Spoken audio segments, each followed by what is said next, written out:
Hello, welcome to MayFly Disc Golf made by amateurs for amateurs. I'd like to thank our sponsor, Blue Point Disc. That's where the local pros buy their disc, including this local pro right here. You guys, this is Gene Kouba. Hey, Gene. Hi, Randy. I met Gene at Blue Point, 6-8 months ago, and we've kind of played some rounds together, and he's a very interesting guy, so I wanted to get an interview with him, and so here we go. Yeah, Blue Point carries some lightweight discs, which is good for us people with a slow arm. Good girl. So Gene, I see you've been a PDGA member since 2018. When did you start playing disc golf, and why did you get so hooked on the sport? The Christmas after I retired, 2015 and early 2016, my youngest son introduced the game of disc golf to myself and his two brothers. And we played it that Christmas break, enjoyed it a lot, and after they went back to their respective homes, I would play once or twice a week, and then I would mountain bike or hike. And it got to the point where I'd get up in the morning and I'd ask myself, what do I want to do today? And most of the time it was play disc golf, because hiking and biking took a little more effort. And disc golf had a lot of rewards of, get some upper body motion, and as well as the hiking and good scenery. Good, yeah, it's a fun sport. So Gene, according to the PDGA website, you have played 124 career events and have won 78 times, which is almost a 63% win rate. Pretty incredible. That's about 20 events per year. You're also ranked number 16 in the Global Master Series ranking, which is impressive. Tell me about some of your favorite wins, and what are some of your favorite courses that you've played? Well, the caveat with that number of wins is that a lot of those are in the 70-year-old division, where sometimes I'm the only one in that division. So that's a little bit deceptive. As far as my favorite wins, I guess at the top of the list is the Glass Blown last summer, winning that at Emporia in all the wind, and it was an exciting round where it was very close. Similarly, in Arkansas, the Arkansas Masters Championship, that went into extra holes. It was we were tied at the end of the regulation, and had a playoff, and that was exciting to win that. Yeah, so yeah, What are some of your favorite courses around Oklahoma City and Norman area that you like? Yeah, I guess my favorite courses I like to go play, it's a little bit far for me. I live in Edmond. In Norman, I like the Northeast Lions and Griffin courses. Probably my favorite courses. A little farther from home, I love going to Stroud. We played there the other day, and you understand why. There's a beautiful lake, and there's eagles to see, and it's a very demanding course. It's strenuous and difficult, but enjoyable. Very enjoyable. And of course, my home courses I like at Mitch Park, Ty Cunningham at Mitch Park, and Arcadia Lakes. This is Zoe, and that's her favorite course because it has a nice lake to swim in at hole 9. So do you take Zoe with you everywhere you go? Except for tournaments.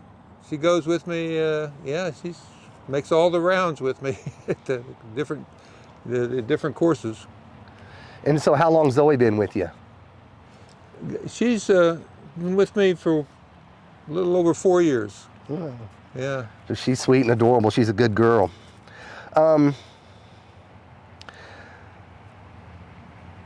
So you've played a lot of rounds and a lot of different courses. And talk about the global ranking. What does that mean as far as the global ranking to you? The global ranking takes your best scores. I think it's the top 5 scores that you've had, and it ranks those. So it basically means I've had a few good rounds to be able to get up to 16. Of course there are guys that have thrown well over 900 rounds in my age bracket, so they're at the top. But yeah, 16, I'm happy with that.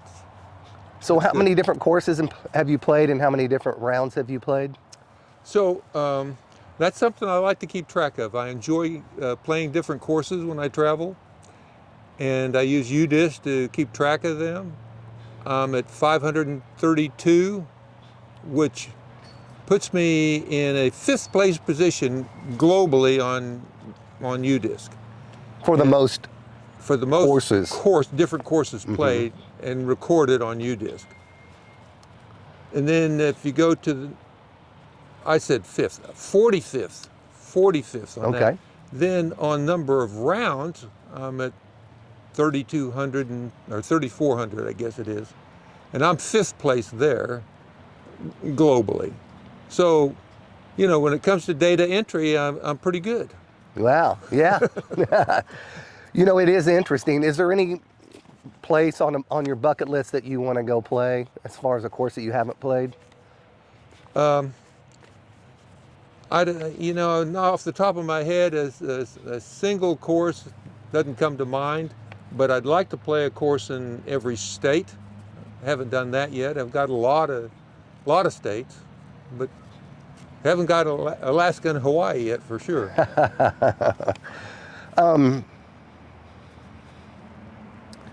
So it's interesting to me when I play with you that you keep track of your scores on UDisc and other people that play with if they want to. But what's interesting to me is that you actually, while you're playing, you follow the PDGA rules and guidelines as far as you're not just throwing a bunch of discs and, keeping scores, out of that. You're actually playing it like every time's a tournament for you almost. So talk to us about that. Well, I'm trying to improve, so I try to follow the rules. So I'll if I throw multiple discs, I usually will take the first disc that I threw, and it puts more stress on me, and to me that's kind of conditioning for tournament play. I like that, and I keep track of the scores because I started doing it because I wanted to gauge my improvement. Of course, nowadays I'm just trying to hold what I have. Exactly. And not get worse. So I recall my buddy and I meeting with you and your friend Richard Thornton to play around at Stroud, a course called Eagle Valley. Yeah. We were going to meet you there around 10 o'clock in the morning. When we met up with you guys, you'd already played 18 holes at Foster there in town, and then you played 18 holes with us, and that was 3.5, 4 mile walk plus 3.5, 4 hours. I mean, it was a long, and I noticed today you've played 2 rounds, and then we just got a round in here at Guthrie. How do you stay in shape? Do you have a certain diet? Playing disc golf. Or do you eat things to be healthy, or you're 74 years old and you're just going like better than me. Yeah, I don't have a special diet. I try to eat healthy. I try to eat my fruits and vegetables and meats. But I keep at it. I try to keep after it because at least the way I feel is if I lay off too many days in a row, it seems incredible how much conditioning I'll lose. So I try to keep after it every day. Yeah, you just got to keep that body moving, don't you? Yeah, it tries to lock up on me if I don't. So how many rounds then do you average in a normal week? UDisc recently says I have 66 rounds in the last 30 days. So yeah, you can figure out from that it's something like 14, 15 typical. So At least 2 rounds a day. Sometimes, like today, I get 3, so I get a little above that. And tomorrow will rain and you won't get any, maybe. Yeah, and tomorrow, well, I'll go out and play in the rain, but if it's thundering and lightning, I don't like to get out in that. So you don't have any sponsors, correct? I do not have a sponsor. Except Blue Point Disc Golf sponsors me and Yeah. sponsors you, yeah. Well, I'd be happy for them to sponsor me, but they don't need to. They do a good job with what they do. Oh, they're so nice, and it's fun to go over there and just hang out and talk to Sean and Sarah. And so you play with a mixed bag then? I do. Okay. So you have a very smooth, buttery backhand with such a straight throw, which makes me very jealous. You're really good on tight fairways of just getting it straight and staying out of the trouble. What is probably your go-to disc for making that little buttery shot? Well, there's a couple. You know, like today where we have some wind, but not too much wind. I'll throw a hatchet. It's a lightweight hatchet, and just a little bit of a hyzer flip. If I need to turn over, if I need to make sure it goes right rather than left, I'll throw a Underworld. Again, lightweight. Lightweight for me is about 155 grams. And then if I'm shorter where I want to throw a mid-range, I'll throw a Pearl. And again, 150, 155 grams Pearl. I can actually hyzer flip it and have it go pretty straight. Cool. Or turn it over. Those would be some good recommendations for people, because I can't wait at the end of this interview. We're going to go through your bag and talk about all your discs. So yeah. That's great. More and more people I see are going to lightweight disc, which you don't have to be a kid or such a slow arm like mine to appreciate the value of a lightweight disc. I also notice, and it blew me away the first time you and I played around together, you actually play with a glove on. Oh, yeah. Talk to me about that. I started wearing gloves because when I first started, or soon after I first started playing, because I was leaving too much blood on the course going into the briars and stuff, and then I was getting blisters on my fingers, and so I started wearing gloves, and I would keep track of the rounds with and without gloves, and notice that the gloves weren't hurting me at all like I thought they would. And then I happened to throw in the rain with them, and I thought, man, the grip is much more consistent when it's wet. And of course, I don't sweat through these gloves, so it has a more consistent grip and provides a little bit of protection. And as you saw today, my dog likes to bring the ball, likes you to throw the ball. Uh-huh. And she gets that ball pretty slobbery. Right. So it's nice to have the gloves so your hands aren't so well, wet. and another thing that I think I wanted to talk to you about, I played quite a few rounds with you, and you're always picking up any piece of trash that you see on the course. And for you people watching this, part of our philosophy about our courses is, keeping them clean. And if you throw stuff down, Gene's probably the one picking it up. And so talk to me about, what your thoughts are about how to take care of these courses. And yeah, there's very few courses that I've come across that the Parks Department is out there picking up trash off the course. Like Mitch Parks, they're one of the better ones, and they pick up the trash. They have a trash container at every hole, but they don't pick up the fairway. So it's up to us to pick up the fairway and off the fairway. And first of all, we shouldn't be littering at all. I mean, we shouldn't anywhere. We shouldn't be littering at all. We should have, in these courses, people have put so much time, effort, and money into these courses. We should have respect for them. But be that as it may, trash comes in, and it's not all disc golfers that create the trash, but we need to pick it up. And the easiest thing is to just carry a little bag, This is just a Walmart grocery bag, and I carry that, and it's easy to throw this, pick up trash and throw it in it. I will say one other thing. Occasionally we have to relieve ourselves out there, and people need to have some lessons in toilet etiquette in the woods. You either carry it out, which is you're supposed to do, carry it out, have a bag, carry it out, or at least bury it. Mm-hmm. Yeah, we shouldn't be having that exposed to people. That's how a lot of diseases get spread. So, absolutely. And we're lucky we get to play disc golf for free. I've never been on a course except in Colorado where they charge you to play, and if they do, it's what, $5 or something? The most expensive one I played was $25. It was a destination course in Colorado. Yeah, absolutely. Around here, it's the Parks Department creates the courses. So, yeah, parks would generally want to have disc golf courses in. There have been several parks where they had trouble with crime, and they encouraged disc golfers to come in there, and the extra traffic from the disc golfer has helped clean up those parks. Huh.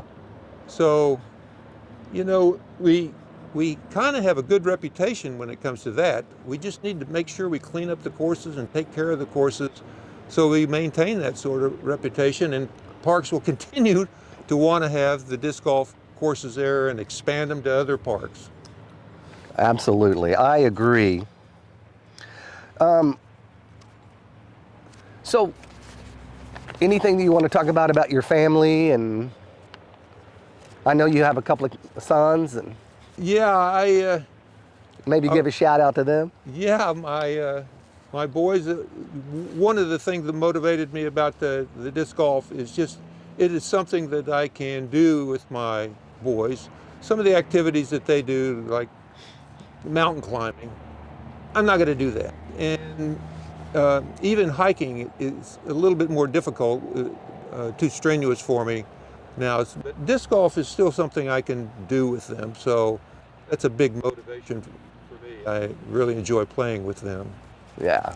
I wish my wife would be able to. She'll come out and walk the course with us, but she hasn't started throwing yet. I am lucky to every now and then get to play disc golf with my sons too, and it's a lot of fun. We were all up together during the DDO at Emporia this year, and spent time playing disc golf and watching the tournament, and that's what disc golf's about. It's about family a lot of times too. Yeah. Yeah. So do you watch any disc golf on TV or YouTube or? I do. I don't see all the tournaments that I want to see, but I try to keep up with the professional tour, both the men and the women. I love watching those. So who are some of your favorite players? I can't imagine anybody not liking to watch Paul Macbeth or Ricky Wysocki. Those guys are just great. I mean, it's very enjoyable to watch. But the last several years, I've enjoyed watching Calvin Heimberg so much, and this year he was on a lot. I got to see him a lot this year. Player of the Year. Yeah, Player of the Year. 2023. And on the women's side, there's several. I mean, of course, I enjoy watching Paige Pierce, but Kristen Tatar, when she came on the scene, even before this year, you watch her and she's so smooth. She's not the farthest thrower, but she throws far, and she makes it look so effortless. And she's got such a nice putting stroke. She's just a pleasure watching her, and I wish I could learn more from her. She's out of my class, I guess. Yeah, I think Kristen and Paul really bring a lot of class to the sport. They always they do look very professional. They act professional, and they're doing a lot for the sport. So that's really great. Absolutely, they're growing the sport. So I see disc golf in my mind is in first generation Ken Climo, Ish kind of, second generation Paul, Macbeth, and Ricky. And now, for me, in my eyes, the third generation is all these new kids, Gannon and Isaac and Kyle Klein, and it blows my mind what these kids are doing. So, what do you think about these young players coming in? Oh, I love watching them. You know, I'm still rooting for my guys, but watching these guys and the power that they can have, and sometimes the accuracy that they have, it's well, it kind of points the direction that disc golf is going, isn't it? I mean, it shows you that they're still going to be throwing farther, and when Gannon Burr came on the scene, I couldn't believe the putts that he was knocking down from circle 2 and beyond. Oh, I know. Yeah, I think we're going to see more of the same. It's funny to see these kids that can't even drive yet, but they're competing and beating our top professionals, and Yeah. you know, Cole Riddall, and it's amazing, and they're kind of like my kids when I see them so much. Yeah. I mean, I can recognize them from behind, you know, or their throw, it's just fun to be a part of that. You know, and because some of these tournaments I'm the only one in my division, I'll get paired up with other people that they're the only ones in that, and often that's a younger kid, and getting the chance to play with somebody that's in the 9 to 12-year-old range and out throwing me on occasion. I guess I don't relish that, but it is a joy watching them do so well, and you know, have a competition with them. And of course, they're, you know, if I beat them in one tournament, that they're coming back and gunning for me in the next. So that's a lot of fun. Do you have any goals related to disc golf or right now, or? Yeah, I guess my main goal is to maintain. This last year, my rating has gone down, and so, and I notice I'm not throwing it's not like I throw far, but I'm not throwing as far as I was before. So I'm trying to figure out how to improve my form, so maybe I can not lose as much as I've been losing. Yeah. In terms of distance. And of course, as you saw today, I need to improve my putting. So I've got some goals there. I hope we start seeing more, not start seeing, we continue to see more disc golf courses being installed, and because I want to play more different courses. I know, it's so fun to just go play many different courses around your town. And That's, you know, I mentioned that before. One of the things I like to do is when I travel is either for me or for my dog, we need to stop every couple of hours, and trying to have find a disc golf course every couple of hours to play 9 or 18 holes is a real joy and a good way to break up a drive, and of course, being retired, you know, it doesn't bother me to take a little longer to get to my destination. I want to enjoy the trip. Yeah. yeah, that's great. Well, Gene, we're going to take a quick break, and then I'm going to switch out a battery to make sure that I don't lose you again. And then we're going to be back and do and in the bag, and we want to see what disc you're throwing. Sound Okay. good? Sounds good. Okay, we're back with Gene. Gene, talk to us about what's in your bag. You want to start maybe your putters? All right. Yeah. Well, I putt with the Atom, MVP Atom. It's got a more glide to it, so for a little bit more distance, I need a little more glide. And I like the Electron Soft for my main putter. It's got a better grip to it. I keep this one. It's a neutron plastic. When I'm throwing on rocks, or I need to throw an approach where, you know, I might be hitting trees and stuff, it's a more durable plastic.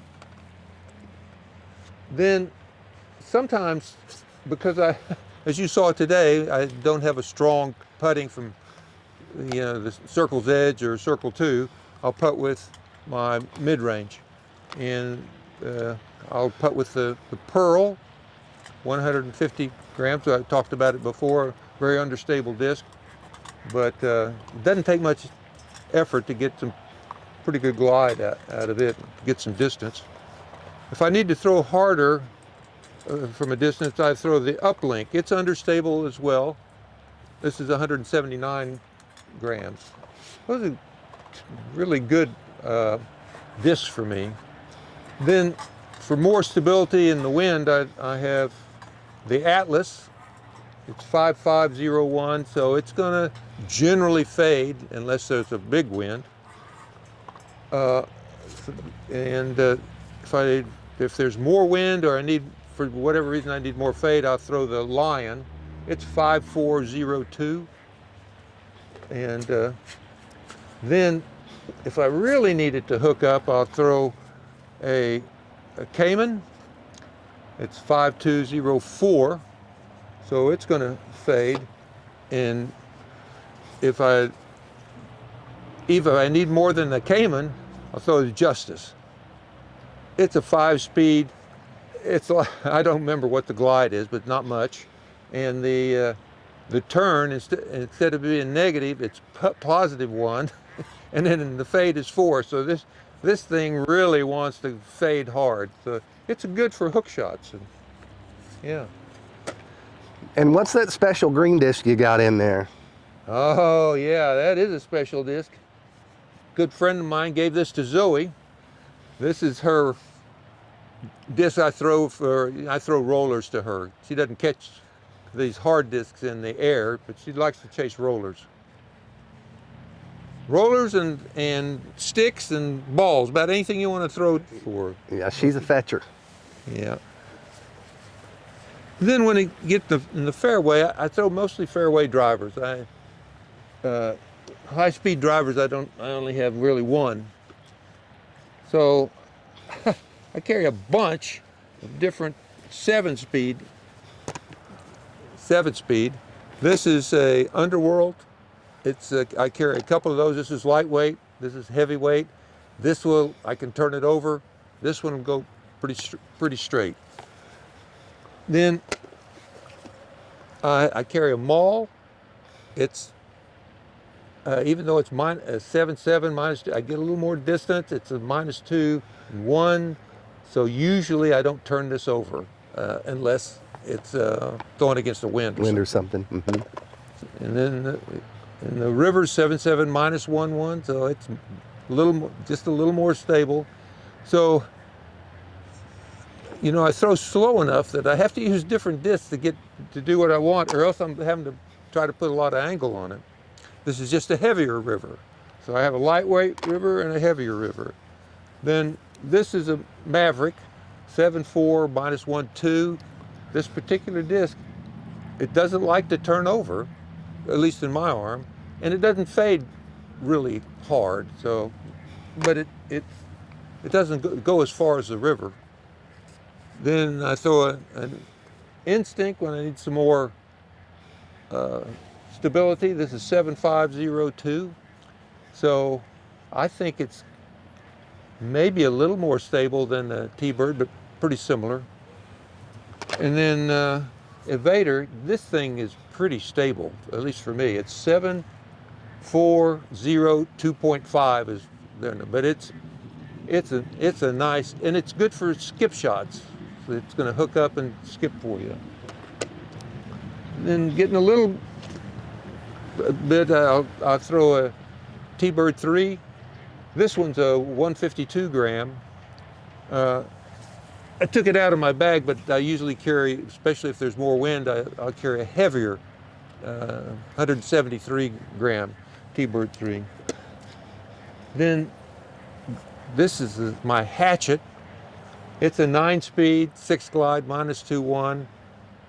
As you saw, I was throwing this a lot today. Yes, you were. It is mild wind today. It worked pretty well for me. This is a Saint 9.7 -2.2. Unless I'm throwing against the wind, this doesn't like to turn over, even though it's lightweight, 156 grams. So if I'm really worried about the thing turning over and it's not much wind, this is a good disc for me, and it gets pretty good distance. I brought a Sidewinder to throw this morning. This is a 168 gram. I used to throw a Sidewinder 150 gram a lot, and I kind of got away from it. And this morning I wanted to throw it. I was playing at Arcadia. It had over the tree type shots, and this helped me out there. It was light enough that I could throw over the tree, but stable enough that it would go ahead and fade on out for me. Then if I'm really trying to throw hard or I'm fighting a little bit of wind, this Escape 9.5 minus 1.2, 9-speed, I don't turn it over much unless it's a really tough wind. And this is a workhorse for me. This is a Mamba. I carry two Mambas, one heavy and one light. This is 149, this is 175. This will turn over for me if against the wind, or if I try to throw it too hard. But if I get a nice smooth throw, this thing will fly and go. It'll go a long way for me. It's 11 speed, 6 glide, minus 5. Really 1. understable. So this, even though it's 149 grams, this disc is a little more stable than the other lightweight Mambas I've had. This hangs in there, and this 175 is very stable for me. It won't turn over unless I'm throwing against a pretty significant wind. So that's about it. I like to throw different discs, so I'll put different discs in there, as you saw, from time to time to, try them out to see whether maybe a disc I've thrown in the past, whether I should be coming back to it or not. It's all trial and error. It seems like just throwing disc, and some things work for you and some things don't. Yeah, but as you saw today, I could play just fine with about 4 discs. But I like throwing different discs and trying them and trying to get a little bit of difference with them to see if that'll help me out. And so I think it does. All right. So Gina, I'm going to close out with just one final question to you. Where do you want to see disc golf in 10 years, 20 years? Where do you want to see the sport go? Well, I hope I'm still around to see it in 10, 20 years. But I like the trajectory of growing. More parks. I think UDisc was saying last year there were more than 800 disc golf courses in the states that had been put into play. And I'd like to see that continued growth. We got a new one going in over at Stroud that I'm really excited about. And one at Tuttle that just happened. I'm excited about that. Which is a great course, the new one in Tuttle. It's a great course, yeah. Eagles and Claw. It's going to be better. But physically, now as far as the rules of the game, I'd like to see PDGA do a better job of clarifying some of the rules. Too often in the tournaments that I've been in, things like Mando are not clear.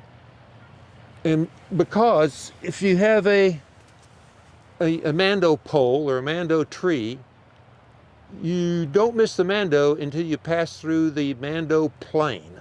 A plane, an imaginary plane. Mm-hmm. But PDGA doesn't specify what angle that plane is. Is it perpendicular to between the tee pad and the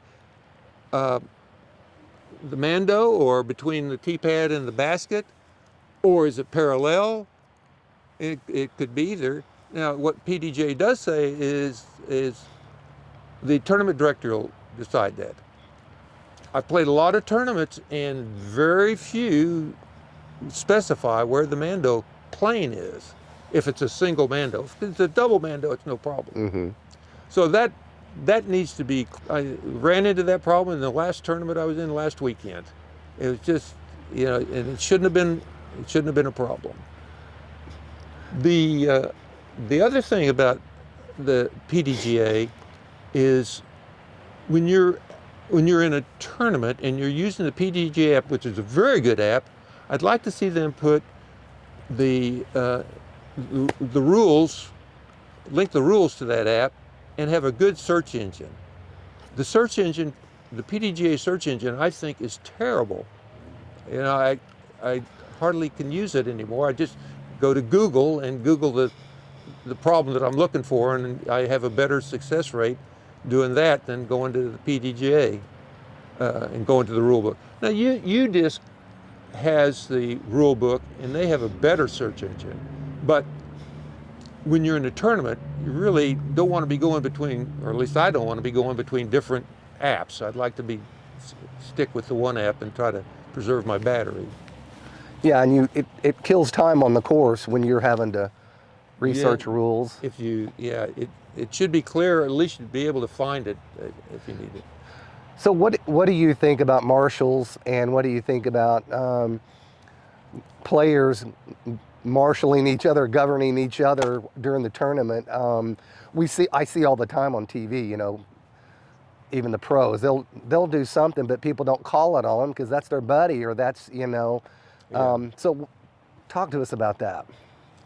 Yeah, that's another PDGA rule that I have there's a lot of confusion about, is the foot fault, or can you move if there's dead branches or fallen branches and they're in your lie, you can move those, but if they're in your run-up, you can't.